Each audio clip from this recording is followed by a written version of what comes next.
Sad story of Enugu businessman who lost 30 cows to gunmen. Welcome to the news and please subscribe to our channel. To get notified when we post hot juicy news updates, please click on the notification bell. It was the saddest moment for this man of Igbo descent who deals in cow business at Enugu but was visited by gunmen for inexplicable reasons recently. Chooks wins a report.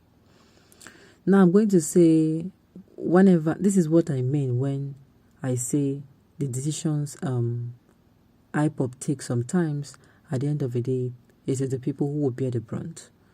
In Igbo land, believe you me, there are people who have, the only business they know is cow business, cattle business. As in, what they do is they sell this meat to people. That's what they do. They sell as a final consumer and they're also the middlemen. So, coming out to say that these people, you're not going to be eating meat again, it is going to affect these people's business. Coming out to say, oh, you want their cattle to disappear, it will affect their business whether you like it or not. It will affect their business. At the end of the day, do you want to say, oh, that you're going to sideline these people just because they're into cattle business?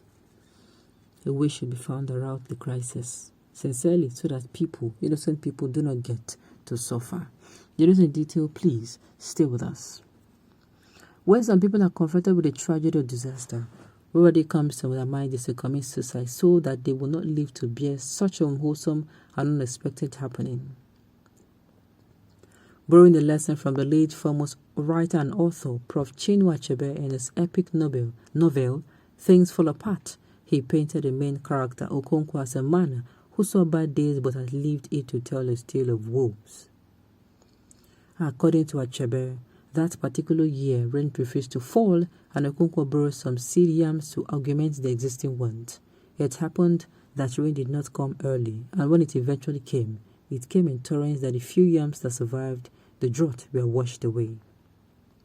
Okonkwo, who saw it as the worst and memorable year in his life, said that he survived the year. He would thought survive every other year.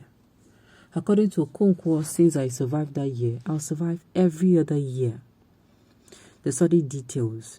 That is exactly what Chief Peter Chukwani Onyabo, the highest cow dealer in Ubakwa and Kano East local government area of Enugu State, seemed to have said after gunmen invaded his compound on January 19, 2022 and shot 22 cows to death on the spot. In the process, they wounded 8 others that eventually died, thereby making the total number of cows 30. That fateful day around 5 p.m., gunmen who came in the vehicle landed in his compound and started shooting sporadically. This caused great panic and pandemonium in the village. At the end of the day, many cows lay dead, with many others sustaining various degrees of injuries. The herder from the northern part of the country who attended to the cows was also shot dead. Speaking to newsmen over the incident, Chief Onyabo said when he heard the gunshot, he wanted to go out to know what was going on, but customers who came to buy cows from his ranch held them back, saying he should wait because they saw some cows falling to the ground.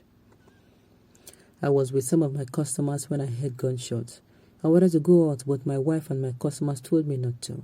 They shot 22 and 8 died of bullet wounds afterwards. Onyebo narrated, almost shedding tears. He said that the incident has affected him financially and that he is now in financial straits because since that day he has been using the surviving cows to replace the ones his customer bought but left in his care until they're ready to use them for burials and other socio-cultural activities. The cow dealer business said the cow business is their family business of which his fathers did that he inherited. Onyabo said when his father died, he had to leave his job at Port Harcourt Authority in Port Harcourt in order to continue with the family business of rearing and selling cows from the northern part of the country, which the local called Efiawasa, Hausa cows or Fulani cows as against Efibu or Igbo cows, a name that local call cows in Igbo land. Not the first time. The January 19th episode was not the only sordid experience he has had since he started the business many years ago. In 2013, cattle rustlers came and carted away 35 cows from his farm. At that time, he thought the world had come to an end, but he still survived it. He is regretting that till this day there has not been any trace of the missing cows. As family inheritance, although he has been in the cattle business for many years, he has never been to the north to buy cows except when his father took him there in order to introduce him to some customers. Since then, he has been buying his animals through waybill, and what is more, he does not take his animals to the market, but people come to his house in Obakwa to buy them. My father took me to the north where he was buying cows. I don't go to the market to sell the cows. People have been coming here to buy from me. Some of them after paying me, still keep their cows until they need them for occasions and functions they bought them for. Onyabo explained. He's pained. He admitted that he has lost a lot because some of the cows sold for 450,000 naira to 700,000 naira depending on the size. As you see me now, I am just hollow. I don't know how I'm going to survive with all those cows killed. The cows were sold for between 350,000 naira to 700,000 naira. I lost thousands of naira to the incident. I am penniless now, he laments. Saying the incident happened, many sympathizers have been coming to console him. Security men from the army, police, and DSS have all come here to know what happened. According to him, what pained him more than the animals killed is the mother of the northern that tended to his animals. Mohammed Aralibi, popularly called Ogbodo because of the way the natives loved him. Mohammed had been with him for 20 years before he was gruesomely killed. He said that he was not suspecting anybody or group for the tragedy that befell him because he did not have any quarrels with anybody, saying that he did not know what happened to the carcasses of a slain animal.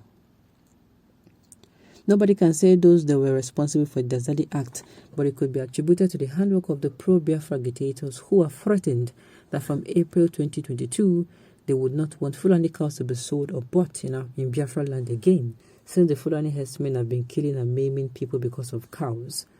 Onyabo also recalled how he owned sheep before but now he does not have any left.